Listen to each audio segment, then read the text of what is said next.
तेच म्हटलं बा तुमचं पोरगा हरपलं एवढ्या दिवसाचं सापडलं की नाही? आज आला ते रात्री आला, केव्हा आला काय माहिती, मी तर झोपलो होतो बा. हॅलो फ्रेंड्स, तर माझा नवरा ना हरपला होता 8-10 दिवसासाठी. त्याच्यामुळे माझ्या सासऱ्यांना आणि त्यांच्या नातेवाईकांना प्रचंड काळजी होत होती. तर चला व्हिडिओला सुरुवात करूया. माझ्या थोबाडाला काय लावलं ते सुद्धा मी तुम्हाला सांगणार आहे. तर सुरुवात झाली होती सगळ्यात पहिलेपासून प्रमोशन व्हिडिओपासून. आणि माझा असा विचार करत आहे की यूट्यूबचे लॉंग ब्लॉग बंदच करायचे. आता तुमचा विचार सांगा, तुमचं काय म्हणणं आहे. कारण शूट मी करतो पण एडिटिंगला मला वेळच मिळत नाही. तर बाकीच्या लोकांना याचं त्याचं धुणं धुवायचा याचा त्याचा वेळ मिळते, परंतु मला स्वतःचीच व्हिडिओ एडिटिंग करायला वेळ नाही. एवढं मला देवानं बिझी करून ठेवलं. आणि मला बिझी करून ठेवलं ना, त्याच्यात मला खूप इंटरेस्ट आहे आणि चांगलं वाटत आहे की देवाने मला इतके कामं दिलेले आहे की मला लोकांचं धुणं धुवायला अजिबात वेळ भेटत नाही. लोकांचं काय सुरू आहे काय नाही हे पाहायला मला अजिबात वेळ भेटत नाही. सकाळ झाली तोपासून माझं प्रमोशन व्हिडिओ चालू होतात, तर झोपेपर्यंत माझे प्रमोशन व्हिडिओ चालू असतात. आणि हे मी खोटे बोलत नाही. तुम्ही माझ्या इंस्टा पेजला फॉलो केलं असेल तर तुम्हाला तिथं दिसणारच आहे. असो तर झालेलं असं की 4 की 5 तारखेपासून माझ्या नवऱ्याचा जो कॉल आहे तो बंद होता, मोबाईल बंद होता, व्हॉट्सअपही बंद होतं. तशी तर मी त्याचा व्हॉट्सअप वगैरे मी चेकच करत नसते त्याने काय ठेवलं काय नाही, कारण तो मला स्टॉन्ट मारत असतो स्टेटसवरून, त्याच्यामुळे मी बघत नसते जास्त. परंतु त्याच्या रिलेटिव्ह जे त्यांच्यासोबत बोलतात त्यांचे मला कॉल आले की बाबा त्यांचा नंबर बंद आहे, त्यांचा व्हॉट्सअप बंद आहे, तुझ्याकडे आहे का. म्हटलं तो व्यक्ती माझ्याकडे नाही आहे. आणि भरपूर लोक असं म्हणतात मला की बाबा तू त्याचं नाव का घेते. तर आता मी का घेते, त्याच्यासोबत काही जणांना प्रॉब्लेम आहे, परंतु ते कुठं आहे हे सुद्धा विचारायचं काही लोकांना प्रश्न आहे. असो माझं जे काम आहे ते मी करते. ज्यांना आवडत असेल त्यांनी बघा. जे माझे फॉलोअर्स आहेत ते विचारतात भाऊजी कुठं आहे कुठं नाही, ते इथं आहे की कुठं आहे. त्याच्यामुळे त्यांच्यासाठी हा माहितीचा व्हिडिओ आहे. आणि माझ्या नवऱ्याने सुद्धा व्हिडिओ पाहावा म्हणून सुद्धा व्हिडिओ आहे की बाबा हे नाटकं वगैरे फोन वगैरे बंद ठेवणे अशी नाटकं करू नका. मी काही तुम्हाला माफ वगैरे करणार नाही. साड्यांचा एक दुपट्टा आणि एक ज्वेलरी 4 आणि अजून एक इन्स्टा पेजची मला साडी आलेली आहे, त्याचं प्रमोशन बाकी आहे. तर ते पण करणार. आता आलेलं आहे बघू शकता. कपडे पण आवरून दिलेले आहे. ओके, आता स्वराजला आणायला मला जायचं आहे. ह्या तर साड्या कधी बाहेर निघती देवालाच माहीत बाबा. अजिबात साड्या बाहेर निघत नाही. असा पसारा होत राहतो घरात, वरच्यावर आवरून ठेवावं लागतं. तर आता याचं प्रमोशन बाकी आहे. स्वराजसाठी पपई काढून ठेवते आधी. स्वराज पपई खाणार. ओके,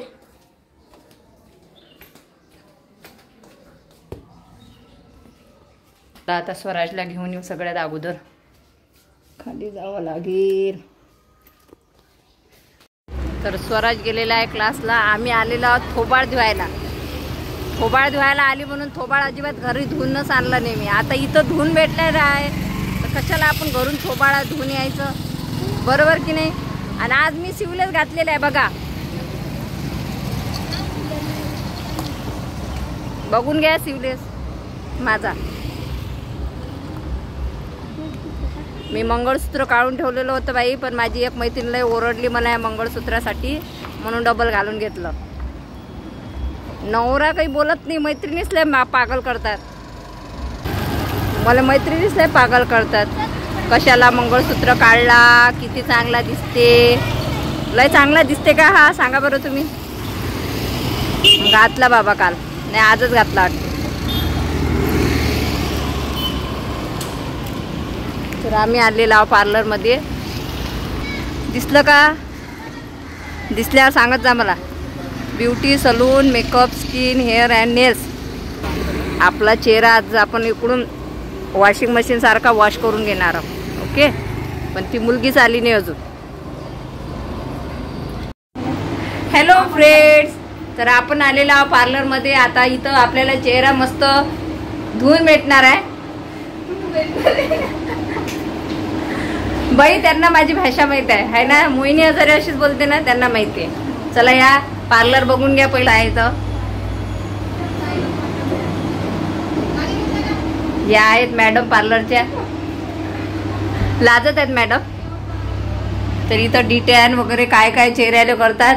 हा चेहरा लावायचा आहे आपल्याला. एक चेहरे पे कई चेहरे लगाते. बघा हा चेहरा आपल्याला लावून आज फोटो काढायचा आहे. तर आपण काढणार आहोत. सुरुवात झाली की मग मी तुम्हाला सांगणार आहे. इथं आपण झोपणार आहोत. अशीच असते आपली ब्लॉगिंग. लोकांना लय आवडते, जाम आवडते. मी अशी बोलतो तो. तर ह्या मुलीचे भरपूर दिवसापासून मला मेसेज होते आणि तिला माझा हेड्रा फेशियल करायचं होतं, कारण याच्यामुळे काय होते, आपली स्किन जर डल झाली असेल, पिगमेंटेशन वाढलं असेल तर आपली चेहरा खूप छान असा ग्लो येतो आणि खूप छान रिझल्ट 100% येतो. आणि बाहेर याचा हायड्रा फाउंडेशन काय फेशियल आहे तर याचे ना 1500 मध्ये एक घेतात, परंतु इथं ऑफर सुरू आहे तर 1500 मध्ये ते तुम्हाला 2 करून देणार आहे. आणि क्वालिटी एक नंबर आहे, प्रोडक्टसुद्धा खूप छान यूज करतात. आणि अशी मस्त माझ्या चेहऱ्याची, पाठीची वगैरे बॉडीची मसाज झाली होती ना, मी तुम्हाला काय सांगू. तर आता नवऱ्याचं सांगते की त्याने 6 ते 7 दिवस कॉल बंद ठेवला होता आणि सासऱ्याला पण बिचाऱ्यांना काळजी वाटत होती. तर नंतर मग आज माहिती पडलं की ते महाशेष फायनली आता कारंजाला त्यांच्या घरी पोहोचलेले आहेत. ते रेकॉर्डिंग मी नंतर तुम्हाला ऐकवणार आहे. तर इथं माझ्या थोबाडाला असा लेप लावून दिला होता 1-1.5 किलोचा. आणि त्याच्यानंतर हे काही HD काय एक चेहरे पे कही चेहरे लगाते हे लोक, तर असं ते काहीतरी मास्क लावलेलं होतं आणि हे लावल्यानंतर प्रचंड चेहऱ्याला मसाज आणि खूप छान असं वाटत होतं इथंच आपण झोपून जा, काहीच करू नये. तर खूप छान अशी त्यांनी मला सर्व्हिस दिलेली आहे की एकदम 100% मला रिझल्ट भेटलेला आहे, तुम्ही बघू शकता. हो ग, छान दिसते चेहरा. किती नाकावरचं कसं निघाल, चमचम झालं का नाही, काळ काळ किती निघाले, गोरो गोरो झालं नाक. छान रिझल्ट आलेला आहे. चला आता मी थ्रेडिंग करून घेते, माणूस किती येते थोडंसं. तर त्याच्यानंतर आम्ही फेशियल वगैरे झाल्यानंतर हा जो ड्रेस आहे जो मला फ्लिपकार्टवरून आला होता तर त्याचा पण मला व्हिडिओ करायचा होता. तर म्हटलं पार्लर आहे, तिच्याकडे चांगला आयफोन आहे, त्याच्यामुळे म्हटलं चला इथंच आपण शूट वगैरे करून घेऊया. तर मस्तपैकी तिने माझा मेकअप वगैरे करून दिला थोडासा. आणि मेकअप करायची गरजच नव्हती कारण फेशियल केलं होतं, त्याच्यामुळे तसाच चेहरा क्लीन माझा येत होता. त्यानंतर ह्या ड्रेसचा मी रिव्ह्यू दिला. ड्रेस खूप छान होता, तुम्हाला पाहिजे असेल तर खाली मी टॅग करत आहे. 1100चा ड्रेस आहे. खूप छान असं ब्लाऊज येते, शरारा पॅन्ट येते, सोबत ओढणी कफ्तान येते आणि मस्त असा बेल्ट येते की ज्याच्यामुळे ह्या ड्रेसचं जे आहे ते उठून दिसते. तर कसं आहे, माझं शूट करणं होते पण एडिटिंग करायला मला अजिबात वेळ भेटत नाही. आणि राहिली मला नावं ठेवायची गोष्ट, कारण आपण समोर आरशात उभं राहिल्यानंतर आपल्याला माहिती असलं पाहिजे आपण कशी आहे आणि कसं नाही. राहिला माझ्या कपड्यांचा प्रश्न, तर कपडे हे नॉर्मल गोष्ट आहे, सर्वजण यूज करता. अशी हा महाराष्ट्रात अशी मी एकच नाही जी हाफ पॅन्ट वगैरे घालते. ओके, जसा देश जसा भेस आपण म्हणजे स्वतःमध्ये बदल केला पाहिजे असं मला वाटते. परंतु तरी काही लोकांना प्रॉब्लेम असेल तर थँक्यू सो मच. तुम्हाला प्रॉब्लेम आहे तर तुम्ही एकच काम करा की माझे व्हिडिओ बघू नका, कारण मी घालते परंतु मी कोणालाही सजेस्ट करत नाही की तुम्ही सुद्धा घाला. मला ज्या याच्यामध्ये कम्फर्टेबल वाटते ते मी वेअर करते. कारण कसं आहे ना, मला दिवसभर एवढे प्रमोशन असतात की ते ड्रेस कुर्ती काढा, तो पॅन्ट काढा, नंतर ड्रेस वेअर करा, एवढा मला वेळ नसतो. त्याच्यामुळे टी-शर्ट आणि पॅन्टवर मी दिवसभर राहते की लगेच आपल्याला चेंजिंग करायला सोपं पडते. आणि ज्याच्यावर आपल्याला कम्फर्टेबल वाटते तेच मी वेअर करत असते. आतापर्यंत तर आपण कोणी आपल्या इच्छा पूर्ण केल्या नाही, स्वतःकडे एवढं आलेलं आहे तर स्वतःच्या जीवावर माणसाने इच्छा पूर्ण कराव्या म्हणून मी करत आहे. तर आता या पार्लरच्या निमित्ताने ह्या सायली मॅडम भेटलेल्या आहेत. खूप छान स्वभाव आहे, पार्लर पण खूप भारी आहे. तिने स्वतःचं पार्लर असं टाकलेलं आहे. याला म्हणतात मुली की तिला पण 2 मुली आहे, नवरा आहे, परंतु तिने स्वतःचं पार्लर टाकलेलं आहे आणि चांगलं काम करून समोर जात आहे. कारण आपण जर म्हणजे एखादं काम शिकलो, कमाई केली तर त्याच्यात खूप छान असते, आपल्याला स्वतःला ओळख मिळते. त्याच्यामुळे मी कोणालाही उत्तर देत बसणार नाही आहे, कारण मी माझं काम प्रॉपरली चांगल्या पद्धतीने करत आहे. 2 मुलांना चांगलं शिक्षण देत आहे, जे तुम्ही बघत आहे. असं नाही आहे की त्यांच्याकडे दुर्लक्ष करत आहे, त्यांच्याकडे पण लक्ष असते. माझं काम करत असताना त्यांचा अभ्यास घेणे हे ते सर्व मी करत असते. मग सायली मॅडम म्हणत होते आपण काही रील्स काढूया, तर त्यांच्यासोबत आम्ही काही रील्स वगैरे काढलेले आहेत, कारण पुढे अजून भरपूर आमची कामं बाकी होती. हा, मग तुझं पार्लर आहे, तुला घ्यायला लागेल का ना इकडं. तर या बाईने आज माझं खूप छान तोंडून दिलेलं आहे. म्हणजे माझा हायड्रा फेशियल करून दिलेला आहे आणि खरंच खूप छान ऑफर आहे सध्या यांच्या पार्लरमध्ये. बाय 1 गेट 1 ऑफर आहे, जे मी तुम्हाला ब्लॉगमध्ये सांगणार आहे. ओके, आता येत जाऊ आम्ही. असंच करून देत जा आम्हाला गोर मेकअप पण लिपाई पोते करून देत जा जराशी. चला, तर आता मला निघायचं आहे. एक ड्रेस आणला होता सोबत, त्याचा पण व्हिडिओ खूप छान शूट करून दिला तिने. ओके, चला मग बाय बाय. मग काय आम्ही पार्लरमधून निघालेलो आहोत, तुम्ही बघू शकता. आणि पार्लरमधून निघाल्यावर गेलेलो आहोत थेट आम्ही भाजीवाल्या दादाकडे. ते भाजीवाले दादा असे बघत होते मोबाईलकडे की त्यांना असं वाटत होतं की माझं शूट का बरं घेत आहे बाई, कारण काही लोकांना माहिती नसते की आपण ब्लॉगर आहोत, हे आहोत ते आहोत, त्याच्यामुळे ते विचित्र आपल्याकडे बघत असतात. तो असो, तर इथं मला भाजीपाला घ्यायचा होता आणि इथचा मला भाजीवाला वाटते 300 की 350चा झाला होता. खरंच पुण्यामध्ये महागाई खूप आहे, म्हणजे एवढ्यात तर मला वाटते आमच्या 15-20 दिवसाचा भाजीपाला झाला असता अकोटमध्ये. कारण तिकडे कसं आहे, अकोटला म्हणजे मी जिकडे राहते तिकडे 10 रुपयाचं सुद्धा पालक म्हटलं तर 4-5 हे देतात, परंतु इथं घ्यायचं असले तर ते पूर्ण बंचच घ्यावं लागतं त्या पालकाच्या एवढ्या मोठ्या गड्डीचा. घरी खाणारे माणसं 3 आणि एवढ्या मोठ्या गड्डीचं काय करायचं. थोडं तिथं भावटाव केला म्हणून मला ती गड्डी यावेळेस कमी भावात मिळाली. मला खूप भारी वाटलं की चला इथं सुद्धा कमी भाव करतात. त्याच्यानंतर शेवग्याच्या शेंगा वगैरे सलाद वगैरे जे काही घ्यायचं होतं ते फायनली भाजीपाला घेतला आणि निघालो. भाजीपाला घेऊन निघालो तर या साहेबांना दिसलेलं आहे जम्पिंग जपान, जिथं उड्या वगैरे मारता येते. तर बोलत होता मम्मी मला खेळायचं आहे आणि आपण जर नाही म्हटलं ना तर तो प्रचंड असा रडतो. मग म्हटलं जाऊ द्या आता, नाही तरी आपण बाहेर आलेले आहोत, रोज काही बाहेर येणं होत नाही, याला खेळायचं आहे तर थोड्या वेळ खेळू द्या. तर त्याला इथं खेळू दिलं. तिथं खेळता मग त्याच्यामधला जे होतं ते दुसऱ्या घोड्यावर बसायला गेला. तर मग साहेबसुद्धा बोलले आम्हाला सुद्धा घोड्यावर बसायचं आहे. नंतर स्वराजला पुन्हा एकदा घोड्यावर वगैरे बसून दिलेला आहे.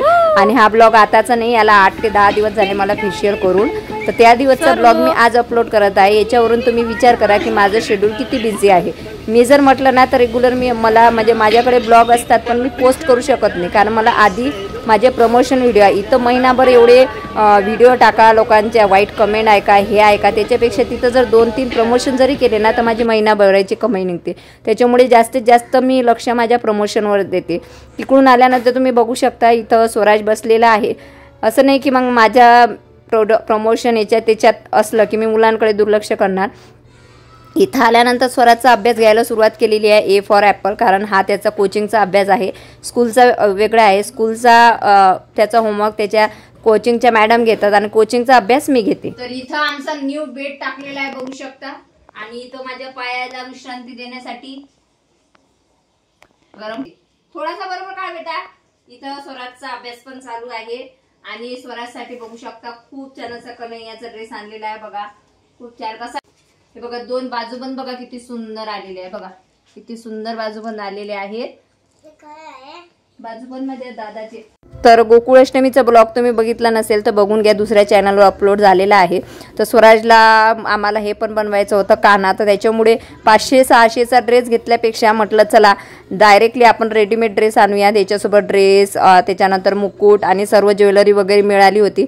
कारण कसं आहे मुलांना पार्टिसिपेट जर प्रोग्राममध्ये करू दिलं तर त्यांचं स्टेज डेअरिंग, त्याच्यानं स्पीकिंग हे वाढते. त्याच्यामुळे मुलांना प्रत्येक प्रोग्राममध्ये भाग घेऊ द्यायचा, भलेही त्याचा नंबर येवो नाही येवो परंतु घेऊ द्यायचं. तर इथं मी टपमध्ये पायांना गरम पाण्यात ठेवलेलं होतं, ज्याच्यामुळे काढ A फॉर ॲपल काढताना ते कॅम्पस एक नंबर.